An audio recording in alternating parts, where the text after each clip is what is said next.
Hello, everyone. First up, I'd like to apologize for maybe my behavior tonight. Had a little bit of drink here and there, so sorry if I might seem a little bit loopy. But tonight's video is actually a reflection on a list I was a part of a couple months ago. A community poll on a website I like going on to called Blu-ray.com, where every year, starting since 2010, they hold these widespread community votes for people who are in certain forms of their favorite films of the year, and then afterwards, after the poll is completed, we see the full results.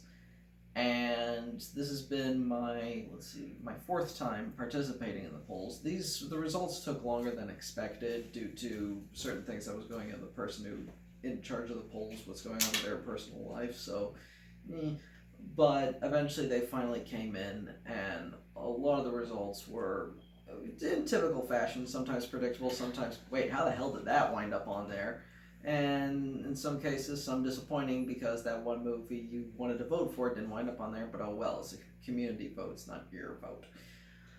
Out of the films that were listed there, I had seen around 32 out of the top 50. And out of that 50, 19 movies that were from my personal list wound up overall. And something that the community site also does is that when people submit their lists, they're encouraged to do write a little sentence or paragraph or whatever. When I started off on the site, I was just doing it just for my first 10 movies, and that was it. But starting in 2018, continuing onward, I decided to write full-blown paragraphs for every single film I list. Because for me, it's a lot of fun to do the writing I learned.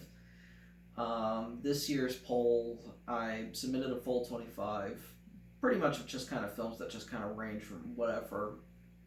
And out of that 25, 19 were featured in the top 50. And the top 25, 12 of those were featured. And out of those 12, 6 of my quotes were selected. It's pretty fun seeing what you wrote be displayed for everybody to see. I've got it right here on my laptop, and I'd like to read off some of them to you. Before I begin, I would like to go over a quick recap of what the 25 films were. If you want to see what the full 50 is, there's a link provided below down in the description that you can take a look at. I'm going to provide links to both the official thread, so that you can see it kind of in its better detail, and a Letterboxd link that I created.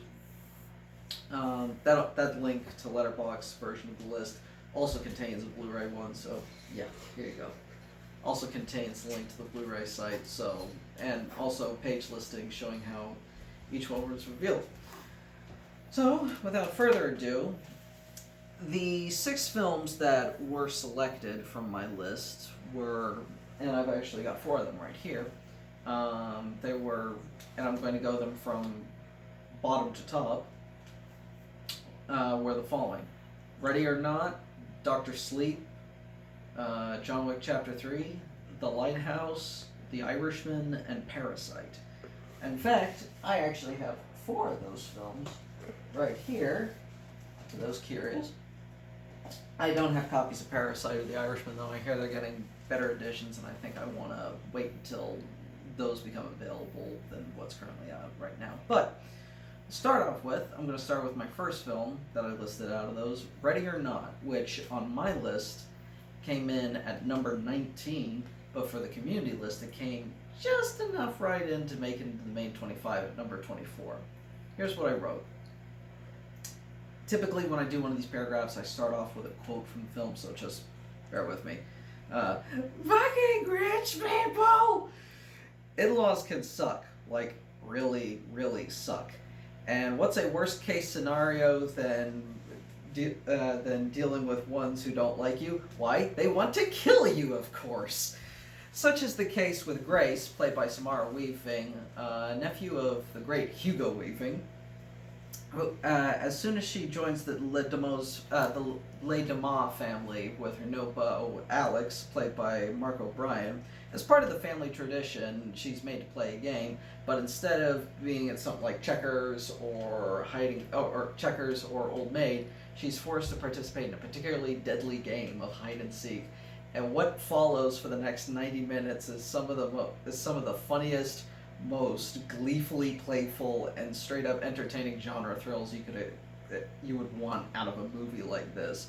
The directing duo, Matt Bettinelli Oplin and Tyler Gillett, they're also part of like a filmmaking group called Radio Silence. I think they did some segments on VHS, whatever.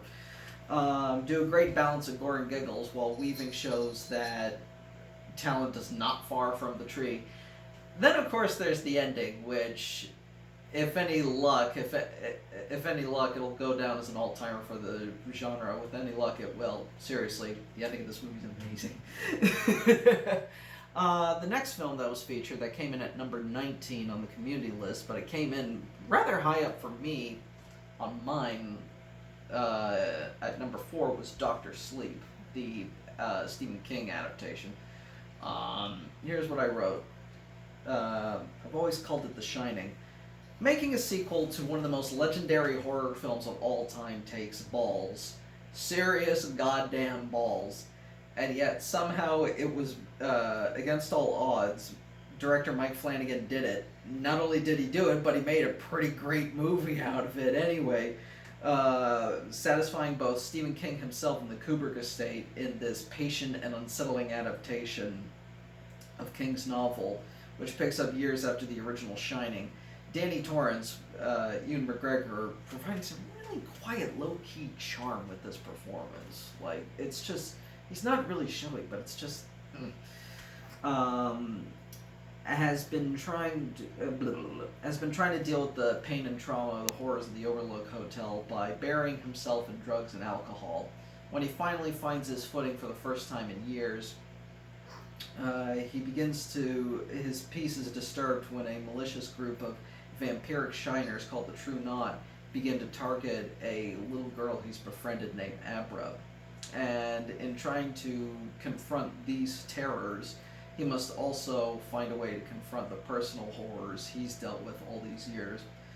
In a weird sort of way, the movie kind of reminded me of Blade Runner 2049, in which it's a sequel to a legendary film that probably didn't need to be made, but was anyway, and it came out better than any one of us could have expected. And you can bet your bottom dollar I'd love to do a double bill with this, with the original Shining, just to see how they compare. In a year where we got a bunch of Stephen King adaptations, this proved to be the best of the bunch, and further evidence that Mike Flanagan is one of the best directors of the horror genre around. The next film was John Wick Chapter 3 Parabellum, which came in number 14 on the community list, but was my number 7. Sometimes you just gotta cut a motherfucker. It took me a while, but I'm finally on board with this extremely silly, viciously violent, and exhilaratingly stylistic action franchise. Parabellum is the best installment yet, cranking up everything to 11 and never stopping for a single moment to breathe. You want to see Keanu Reeves fight against the guys from the Raid films in a building similar to something that was featured in Skyfall's beloved Shanghai sequence? You got that. You want to see? You got the urge to see Halle Berry send specially trained dogs to maul people's crotches in Casablanca? Got you covered. Need to marvel at seeing our protagonist find ways to kill enemies that are immune to his signature headshot kill? That's right there, too. There's also a knife fight in a museum, Keanu versus a giant where he's only using a book as a weapon, a horse versus motorcycle chase, the aforementioned mutts, and enough bloodshed to cause an overdraw at the blood bank. Even the concierge gets in on the action at some point. After a certain point, you just kind of gotta roll with something this over the top, and if director Chad Stahelski and writer Derek Koseland can keep it going with the eventual 4th installment, then I'll be on board and then some. Seriously, the movie's fun. The next film that was featured was actually my number one, The Lighthouse, which came in at number 9 on the community list, but was my top dog. What I wrote was this, and bear with my Willem Dafoe impression. How long have we been on this rock? 5 weeks? 2 days? Where are we? Help me to recollect. Madness. Pure, uncut, unbridled nautical madness. If you thought Robert Eggers' debut film was a sucker punch, The Lighthouse takes everything he built up before and makes something that could possibly drive viewers insane.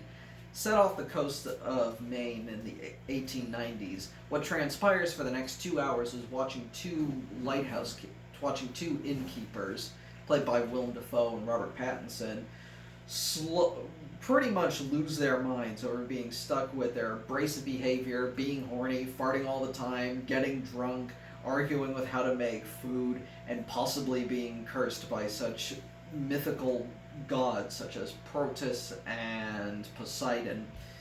However, don't let this fool you into thinking that the film's a drag to watch. Eggers proves that he has a wonderful sense of humor and an incredible sense of scale, crafting a movie that is a joy to watch from start to finish. And to say nothing of the dynamic duo of Dafoe and Pattinson, who may have staked their claims for performances of the year. Dafoe in particular has this monologue that could make those with the stiffest of nerves tremble in fear. There were many movies that came out this year, but none could match this sea adventure slathered in exquisite period detail and delightful prose. Don't miss it. The next film, which was my number 2, came in number 7 on the community list, was Martin Scorsese's The Irishman. 1,000 working stiffs until I wasn't no more, and then I started painting houses myself. For the first 2/3 of Martin Scorsese's The Irishman, I was somewhat baffled at the claims of the film being a mournful film by one of the masters of cinema. It felt just as energetic and broadly entertaining as anything else he's made, but then oh boy. It felt just as energetic as anything else he's made as he details the life of Frank Sheeran, played by Robert De Niro, and his friendship with Jimmy Hoffa, played by Al Pacino. But then the other half of the movie kicks in, the final hour kicks in, and its true colors are revealed about how it's a bleak message film about how crime doesn't just pay, but it can utterly destroy one's life. Sure, you're the big cheese in the moment, but eventually everything whittles away due to the passage of time. Sure, you've killed people and gone to prison, but you've driven everyone you've loved because of the monster you are and the history-altering crimes you've committed. And eventually you'll wind up being a lonely person rotting away while the rest of the world forgets about you. It's a devastating and incredible piece of work. Made all the more worth its gargantuan running time, with terrific pacing, incredibly seamless visual effects work, and some of the best performances by De Niro and Pacino in years. And did I also forget to mention that it's great seeing Joe Pesci in a movie again? Because it is.